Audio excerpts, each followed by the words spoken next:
To tell of the Battle of Agincourt is to tell a story of valor, of plucky Englishmen engaging a foe with many thousands more soldiers, a foe better armed and fighting on his own turf, and of the tired and hungry English emerging victorious, with casualties in the hundreds and prisoners in the thousands. It is also a tale of immense cruelty, of the killing of unarmed prisoners, and of the vicious butchering of men too encumbered to fight back. To understand why the English were campaigning in France, we must go back a millennium to early France.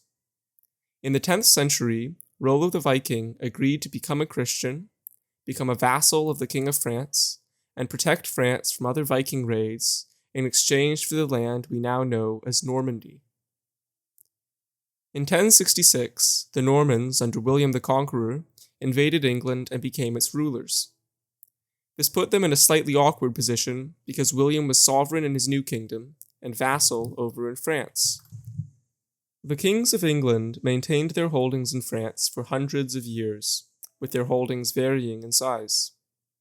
At one time, they held more land than the French crown, but gradually their holdings got smaller and smaller as the French kings and their nobles took away the land piece by piece to give to actual Frenchmen. And I'm sure you can see where the French are coming from. This guy just got himself a whole new kingdom on a separate island. Why can't he stay over there and leave France for the French? In 1328, the King of France died, and his nearest male relative was Edward III, King of England. The French didn't want an English king, so they invoked Salic law, which stated that the throne could not be acceded to through the female line, Edward III being the son of Charles's sister. Edward agreed to this at first, but when he was informed that the French would be taking back one of the two remaining English holdings, Gascony, he renewed his claim to the French throne as a justification for keeping his holdings and expanding them. Edward III claiming the throne of France kicked off the 100 Years' War, which lasted from 1337 to 1453. I don't know why it's called the 100 Years' War either. The first chunk of the 100 Years' War, lasting until 1429, was almost entirely a series of English victories, with England unable to secure the French throne because of domestic upheaval. As a side note, God absolutely didn't want the English to win. In addition to the more famous Joan of Arc, while the English were encamped near the town of Chartres in 1360, the day after Easter, a giant hailstorm hit the camp, killing over 1,000. This day is known as Black Monday. Henry V was one of the last big players in the 100 Years' War, and the leader of the English army at Agincourt. In 1414, Henry offered to renounce the throne of France in exchange for 1.6 million crowns, which the French still owed as a ransom for a past king, John II. He also demanded the French concede ownership of Normandy, Touraine, Anjou, Brittany, and Flanders, as well as the already English-held Aquitaine. Give Henry the French Princess Catherine in marriage, and an additional 2 million crowns as dowry. The French countered this demand with one they saw as generous. Catherine's hand in marriage, a dowry of 600,000 crowns, and an enlarged Aquitaine. In his play Henry V, Shakespeare depicts this offer as a chest of tennis balls and an insulting note. I was quite confused about what the tennis balls meant until I read on Reddit that the tennis balls infer that Henry is unfit for affairs of state and should focus on matters with less responsibility, like tennis. Anyway, Henry viewed this counteroffer, the 600,000 crowns, etc., as an insult and decided to invade France instead. I believe that Henry wanted this outcome so he could have a casus belli to invade France, gain land, fame, money, etc. Henry gathered a force of some 10,000 foot soldiers, of whom around 2,000 were men-at-arms and 8,000 were archers. Henry raised this force and set sail for the French coastline. Now seems as good a time as any to talk about the different types of soldiers both sides were fielding. The first type, which both sides used, was the man-at-arms. The man-at-arms was what today we call a knight, or at least what I called a knight until I researched this video. He was the bread and butter of both sides, the primary hand-to-hand fighter without whom both armies would not have been able to realize their strategies. While the English used archers and common sense, and the French used cavalry and at times brute force, they both needed what is called the anvil, the hard surface to lay the enemy against, preparatory to smashing him with the hammer. The man-at-arms filled this role. From what I've seen, the English used archers not only as their hammer, but also as a kind of scraper to drag the enemy's force into a disadvantageous position. The French used cavalry charges as their hammer, or sometimes just made the anvil really heavy and hoped that would be enough. The man-at-arms started with coats of chainmail and nasal helms, like those seen on the Bayeux Tapestry. By the time of Agincourt, however, the man-at-arms was wearing full plate armor, 60 to 70 pounds worth. He would be armed with sword, axe, bill, glaive, spear, vulge, mace, and all the other nasty ways man had created in his struggle to subdue his neighbor. Their plate armor acted as a shield, hence the use of two-handed weapons, both because they didn't need to carry a shield, and to crack open their opponent's armor more effectively. Thanks to the feudal system, there was no universal standardization of equipment, so each man had according to his own or his lord's means. The English did not follow the feudal system, with the king paying mercenary companies out of the treasury instead.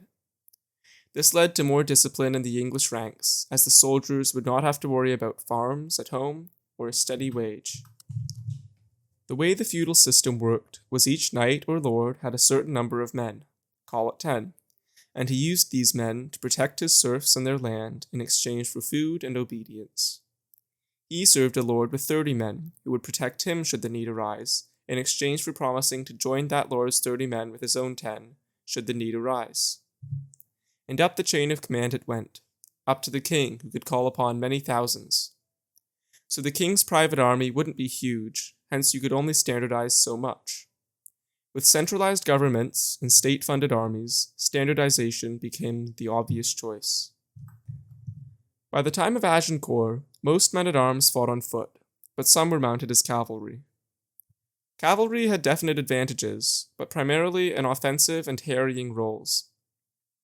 In pitched battles against heavily armored foes with long, pointy weapons, the horse prevented the man-at-arms from getting up close and personal. When standing your ground, being mounted was a liability, as, obviously, you could not make tight formations, and you had less control over your horse's movement. Also, since men-at-arms were the primary component of the anvil, they had to be grounded and numerous. You might distinguish knights and lords from the press of men by their better gear, distinctive colors and decorations, and positions of authority, like flag-bearer. Cavalry are just men-at-arms sat on a horse, heavy and absolutely terrifying to be on the receiving end of. In the field, missile infantry, such as archers, crossbowmen, etc., were seen as fairly useless skirmishers by the French, and as an absolute necessity by the English. This is where the French and English schools of thought on waging war differed substantially. The French used missile infantry as skirmishers and to counter other missile infantry. They primarily used crossbowmen, often mercenaries.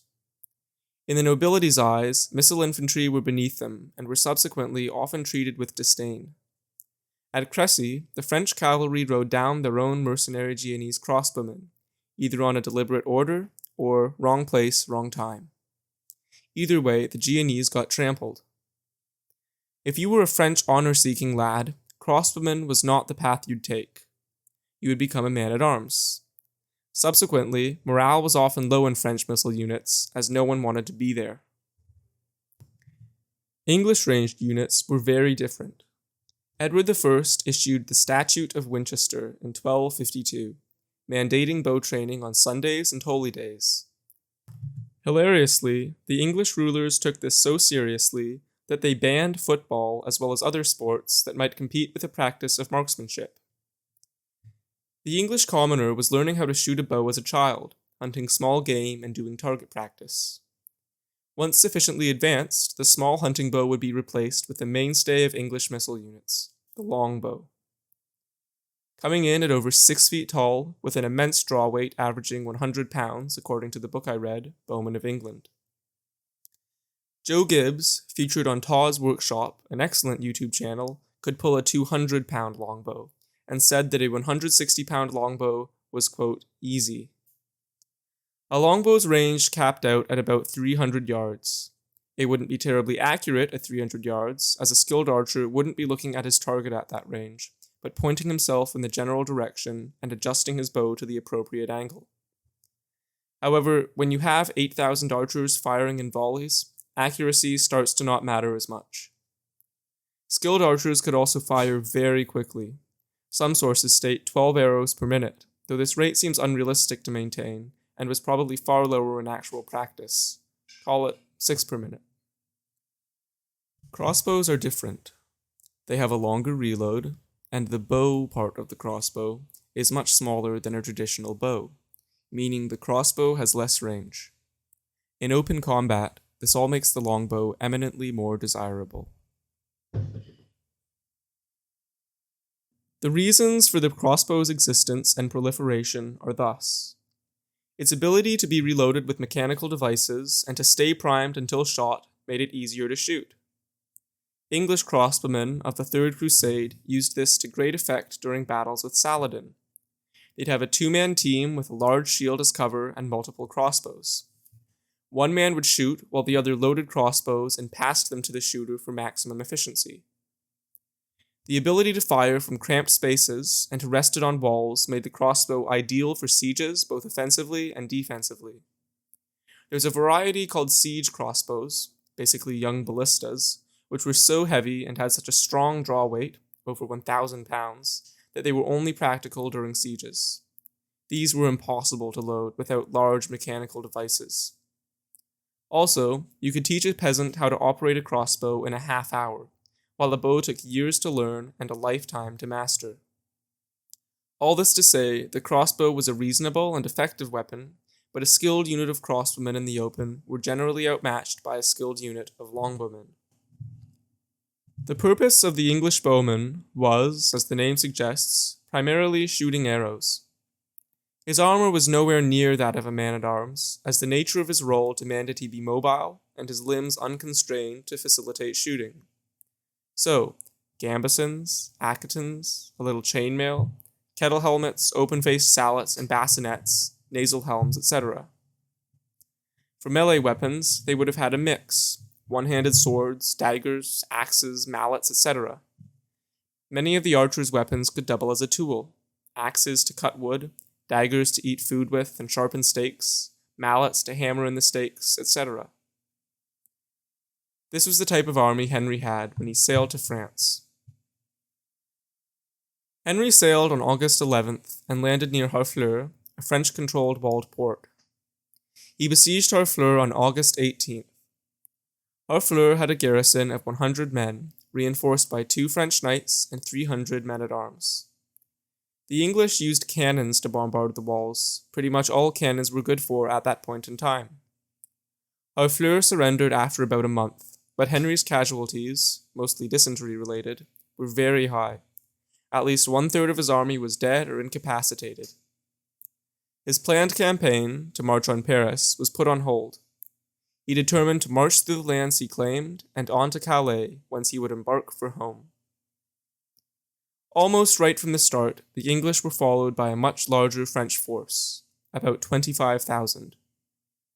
River crossings were blocked, and the English had to maintain a fast pace, traveling 80 miles in 5 days. This on top of the fact that they were on foreign soil and food is hard to come by when you're being chased. Finally, 16 days after leaving Harfleur, Henry received news that the French had crossed in front of him and were blocking the road to Calais. He determined to give battle. If you look at the map, the terrain favors the English army's unit composition. Forest on both sides of the field blocks flanking maneuvers from heavy men-at-arms and cavalry. Lighter bowmen, on the other hand, can use it as effective cover. On the morning of October 25th, Henry, seeing that the French had no intention of initiating combat, decided to force an engagement. Rising early in the morning, we don't know the exact time, Henry formed his men up about 1,000 yards away from the now drawn-up French battle line.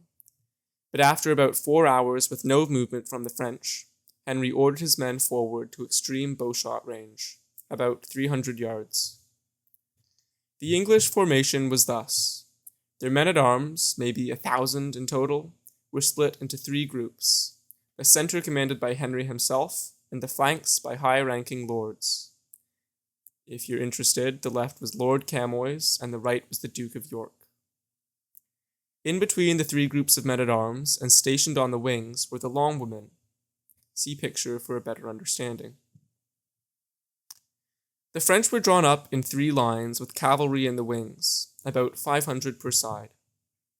The first 2 lines were entirely men-at-arms, perhaps 5,000 to 8,000 strong each. The final line was mounted. The French also had some crossbowmen and cannon, which contributed a sum total of nothing to the ensuing battle.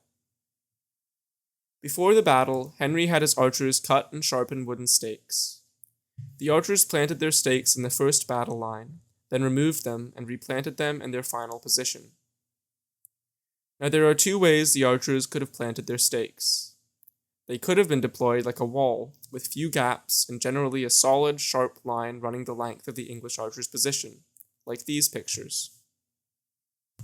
The primary source for this video, The Face of Battle by John Keegan, does not believe this. Keegan says no horse or man would willingly charge an impenetrable wall. Furthermore, if it were an actual wall of stakes, the English archers who stepped out to hammer and resharpen their stakes would have been trapped outside of their positions.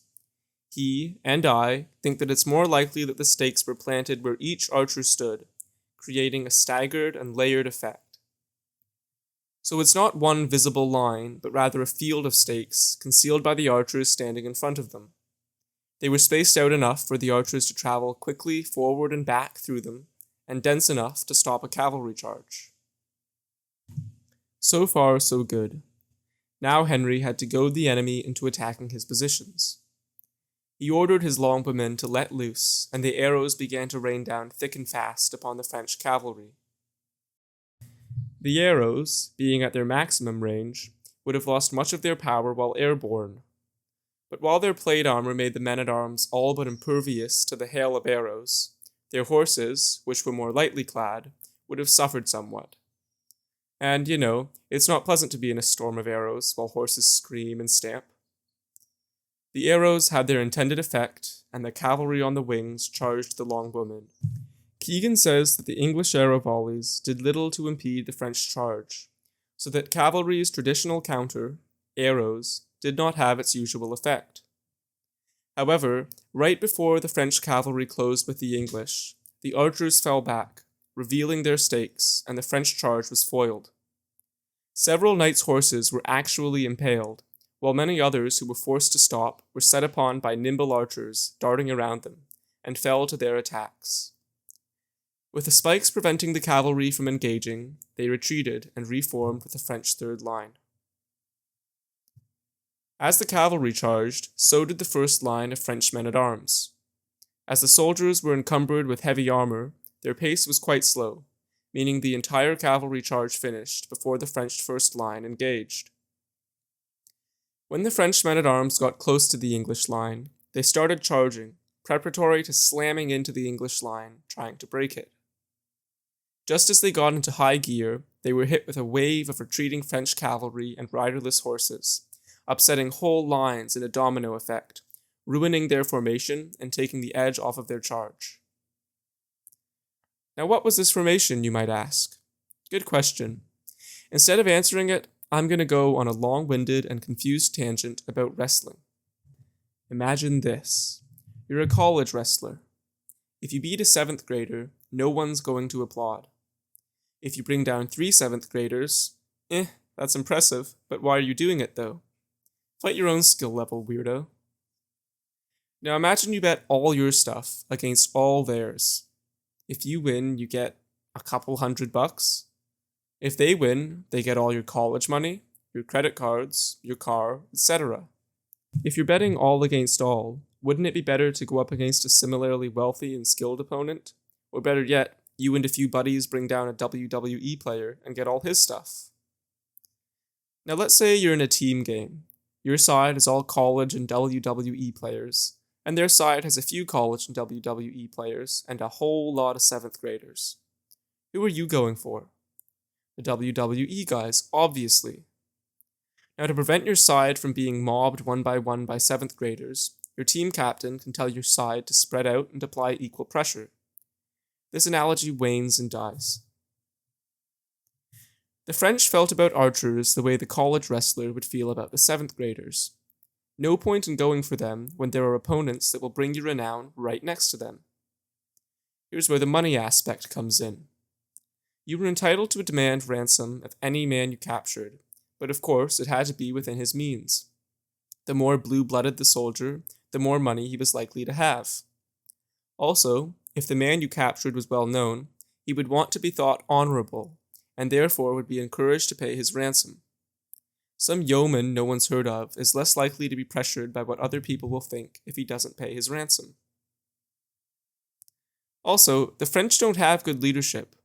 It's still unknown what effect orders or the lack thereof affected the outcome of the battle. The English side would have been incredibly noisy and the leaders locked in combat, but they still had a chain of command. The French lacked centralized leadership like a king, which the dastardly English had cunningly brought along. In fact, they lacked any sort of command structure. All of this combined meant that when the French first line attacked, they split into 3 columns, attacking only the English men-at-arms. With regard to the English archers, the French soldiers' thoughts were a combination of, what are they going to do? I'm wearing plate armor. No point in charging in by myself because our lack of leaders means no set detachment being sent to deal with them. And finally, let George fight them. The charge pushed the English back a little. Keegan says that it was probably just enough to take the impetus out of the onset of the French. Keegan also mentions an interesting historical tidbit. The English stepped backwards to wrong foot their opponents, as the French men-at-arms would prepare a spear thrust and then stumble as the thrust drove into thin air instead of their opponent's chest. So now it's one group of men pressing against another. Except for the English archers shooting into the flanks, there's not a whole lot of killing going on. The English don't want to fall back and lose their prepared defensive positions and the forest protecting their flanks. The French don't want to fall back, they're sure they'll win, and they're so eager to get into the fray that the back lines are pushing the front lines onto the weapons of the English and denying the front line any room to maneuver. While the French men-at-arms have a massive manpower superiority over their English counterparts, the fact that the French have split into narrow columns means that the English have the same number of men fighting at the front as the French, and have superior mobility. Some historians also say that the French had shortened their spears to make fighting on foot easier, so the English had longer reach, just adding one more difficulty to the huge pile the French front line already faced. Every time a French man-at-arms would fall, he created another obstacle for the one behind him. The pushing from behind and hazards at the front would have caused much stumbling, and subsequent death or incapacitation. Historians at the time speak of bodies reaching up to a man's head in height. For sure the piles didn't get that high, but it still gives you an idea of the obstacles the French were facing. Even with all these impediments, the French must have inevitably spread out and overwhelmed the English, but for the actions of the English archers. By this time in the battle, the English archers are presumably low on or out of arrows. They take up their melee weapons and begin hand-to-hand combat with the French. They couldn't have joined the fight in the front, as that's where the English men-at-arms were, and it's too tightly packed. They probably didn't immediately charge the French sides, as the men-at-arms could wheel to face them. What probably happened is this. French men-at-arms who had fallen down, were dazedly roaming the battlefield, or had become disheartened and decided to pull back, were set upon by groups of 3 to 4 English archers, overwhelmed and killed. Keegan aptly quotes Kipling. 2,000 pounds of education drops to a 10-rupee jezail. An Englishman, with all his expensive schooling, dies to a cheap firearm, a jezail being a cheap gun used by the Indians of India. As the French archers' attacks were met with success, they grew more and more bold.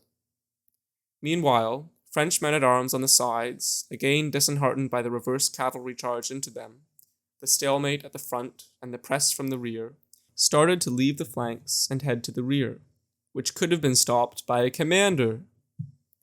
Their leaving left gaps in the French side, exposing soldiers in the middle who were intent on the fight to the front and unaware that their flanks were exposed. It was into this disorganized mass that the archers, coming together into a unit, charged, possibly on the king's or some superior's order, or on their own initiative. And the French gave way. As I said, there is no honor or wealth to be gained by fighting an archer, and much to lose. There was hardly any room to fight in the tightly packed mass. They had no leader to say, "Once more unto the breach, dear friends, once more," or "Close the wall up with our French dead." And the men-at-arms were already having a really bad day. As French stragglers reached the rear, the second line started to advance. These two were presumably cut down in the same fashion as the first, the streams of retreating men-at-arms from the first line acting upon the second line as the retreating cavalry had acted upon the first line, spoiling any chance at maintaining a solid formation and leaving gaps to be exploited everywhere. Had cavalry been sent forward instead, it would have been a different story, but no immediate vision of the battle and lack of leadership meant that the men-at-arms plodded forth instead, like sheep to the slaughter.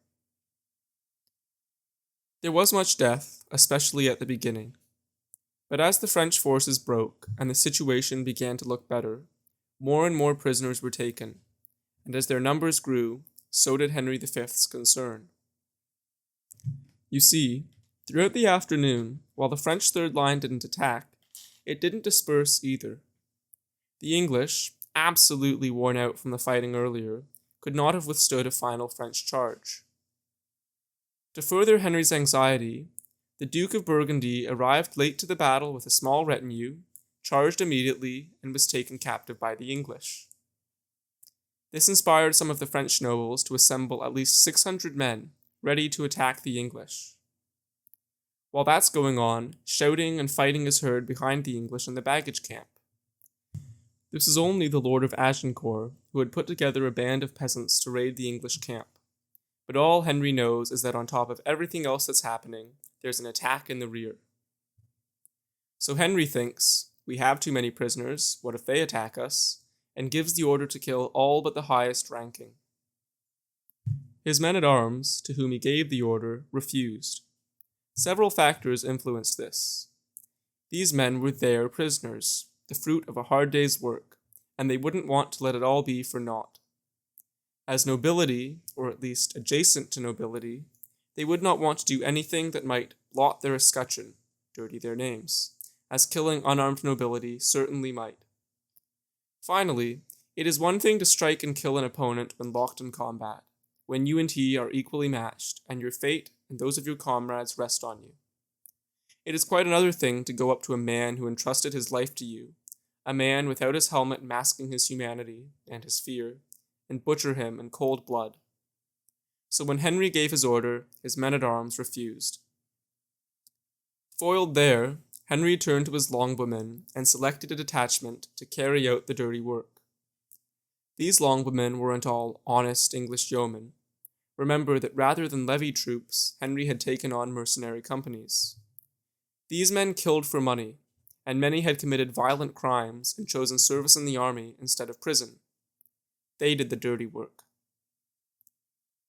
They did not line the prisoners up and slit their throats one by one.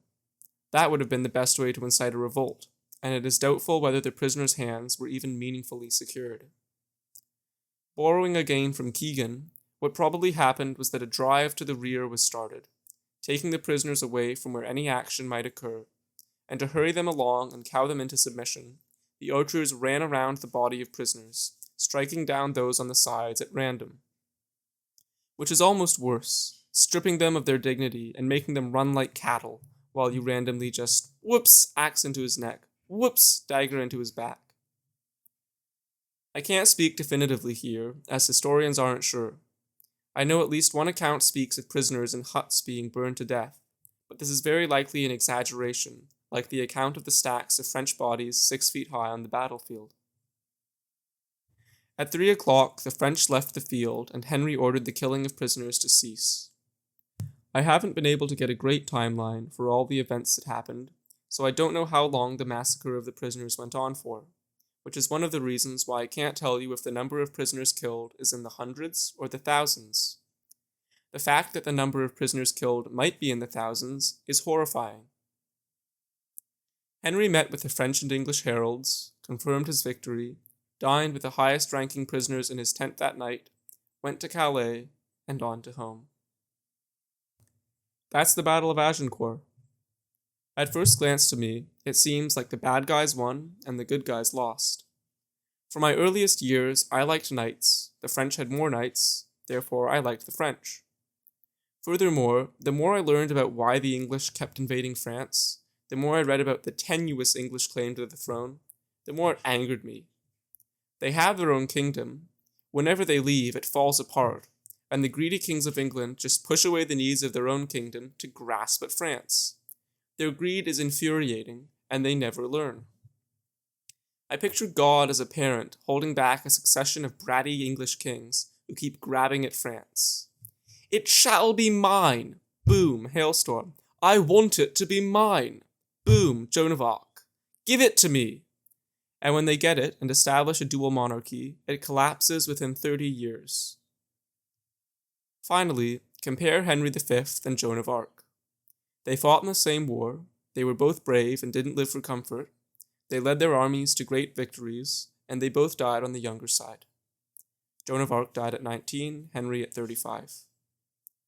Joan of Arc gave her life to God's call, and corrupt churchmen in Burgundy burned her to death at the behest of England for witchcraft. I looked her up for this essay, and one of the first results I saw was, what mental illness did Joan of Arc have? So some recent historian was like, yeah, Joan of Arc was a great feminist icon. She said that she was inspired by God. Epilepsy. She had epilepsy. And the pro-English forces see this visible contradiction to their cause and go, witchcraft, she was a witch, she has to die. The English had an agenda, and whoever said she had epilepsy had an agenda, and if she has the nerve to not conform to their agenda, they just stop their ears and refuse to listen. But the emperor has no clothes. This is a contradiction to your claim. Oh, what do you mean? He has lots of clothes. He does, trust me. Joan of Arc lives on forever, a canonized saint. She has done her work and is enjoying her reward. On paper, it might seem like everything came up aces for Henry. He got France to agree to a dual monarchy, and he had fame and wealth and power. Henry died of dysentery on campaign trying to complete his dominion over France. His son went insane due to the responsibility placed on his shoulders of governing two nations and managing the web of politics, and France became its own nation again. What an unfulfilling life. Sad.